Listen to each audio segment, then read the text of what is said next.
Singapore's vibrant skyline, a calm that hides a successful economy, and the mark of a well-developed country. But that quiet calm could lull many into believing that Singapore of today came easy. Listen closely and you will hear the voices that say the fate of the country almost changed dramatically with many incidents in the past.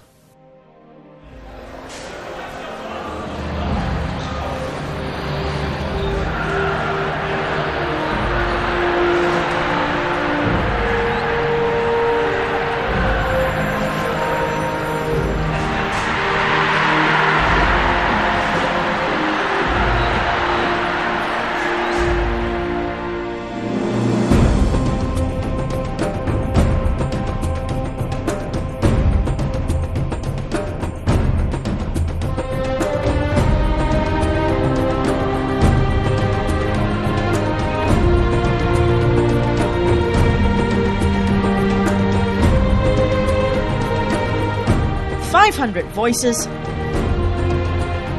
3 men and their team, and one story that has never been told before.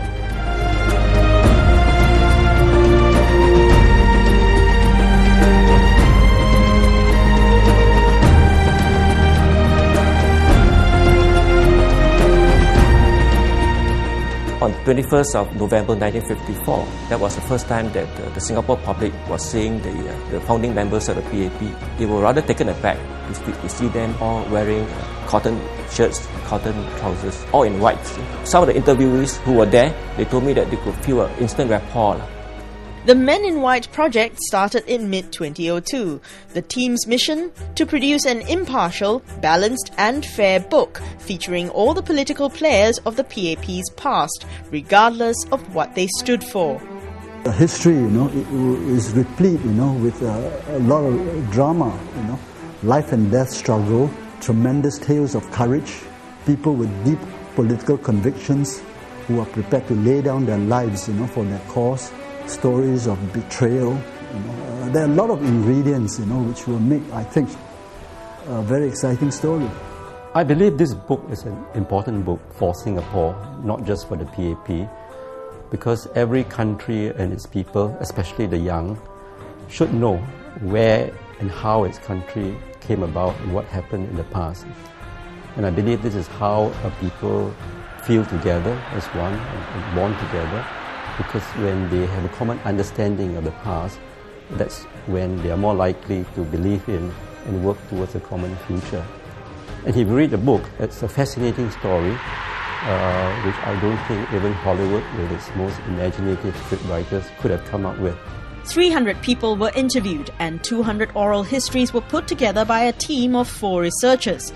They also dug up historic details from the Singapore Press Holdings Library, National Archives, the Internal Security Department and the Public Record Office in the United Kingdom.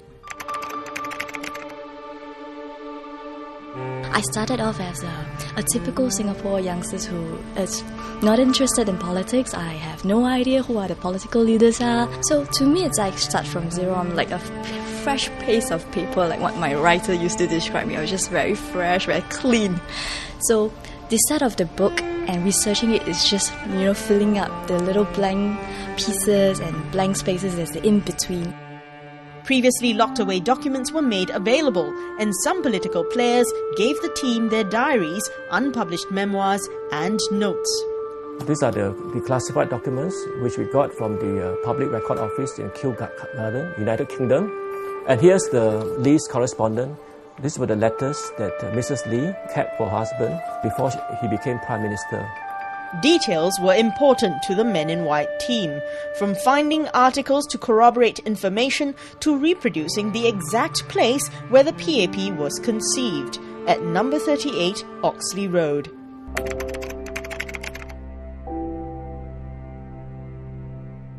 I had to do a lot of research concerning things like cigarette packets, ashtrays, details like the roof tiles, how to arrange the scene, construct it in such a way that it will be believable, in terms of what really happened during that time.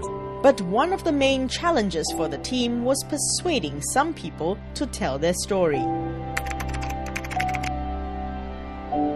Some would question our questions, Some would question our knowledge and understanding of Singapore politics. I remember I interviewed a former leftist and he grilled me for 45 minutes.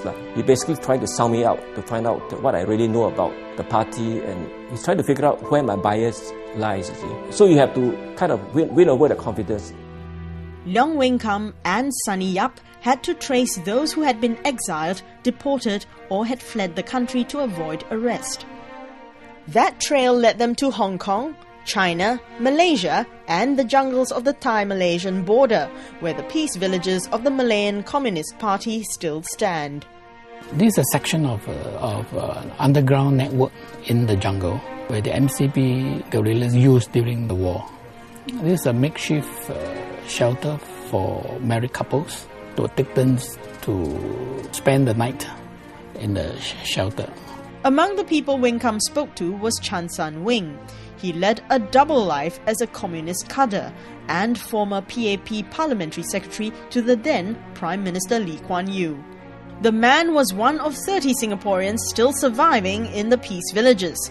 Tales of their struggle in the jungle were among the things that struck the author Weng.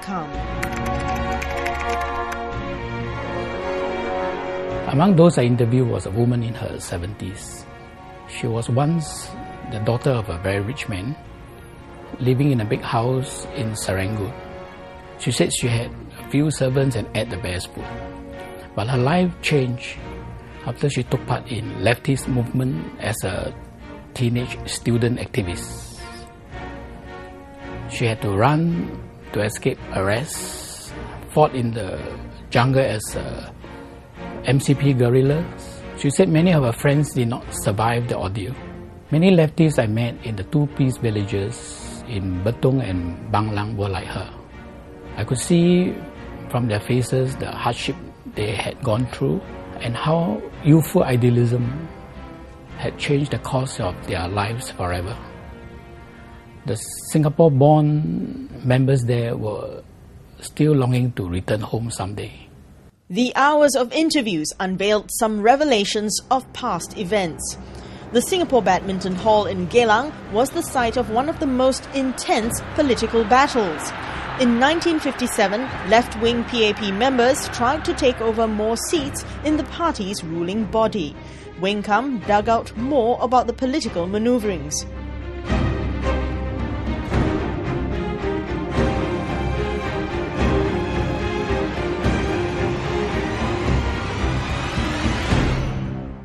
For Richard Lim, he obtained a previously restricted document on the 1984 general elections, a poll which saw PAP lose 2 seats to the opposition.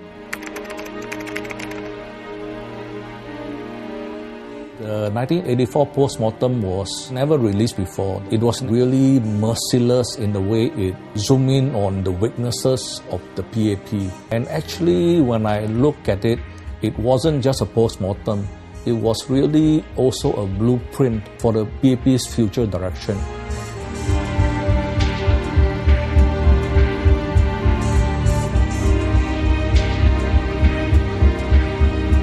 Even the era of Singapore's second Prime Minister, Goh Chok Tong, was featured in the chapter The Go Between the Lees. Mr. Ong Keng Yong, then the press secretary of Mr. Goh Chok Tong, gave a very good analogy. He said Mr. Lee Kuan Yew was like this fierce warrior with his sword, charging at you, But Mr. Goh was someone who never had to pull his sword out of his scabbard. He was more a Ching Gong master, meaning master of the light touch. He would work around you without having to charge at you. The book is not just about the distant past, but touches on Prime Minister Lee Hsien Loong's leadership and the 2006 election controversies.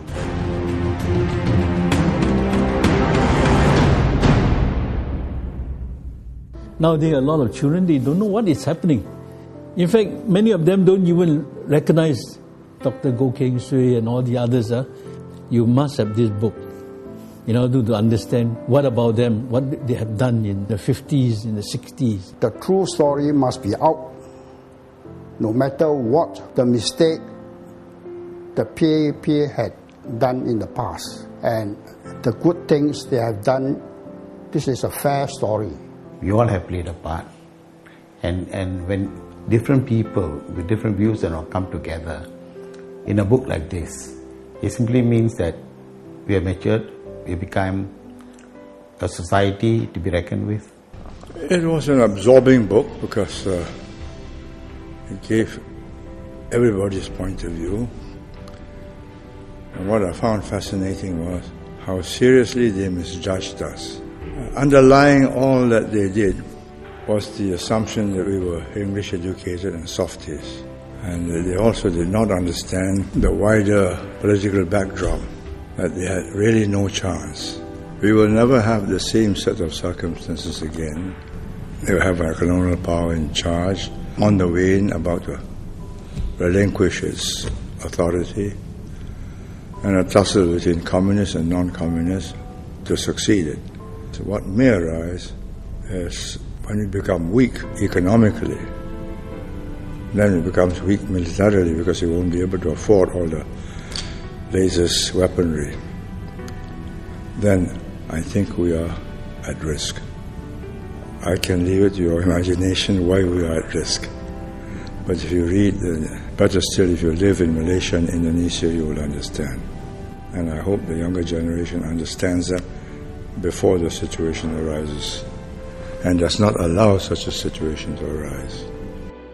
Regardless of their political dispositions, all the players in PAP's past played a part in the Singapore story. And the hope is that Singapore will not forget their blood, sweat and tears.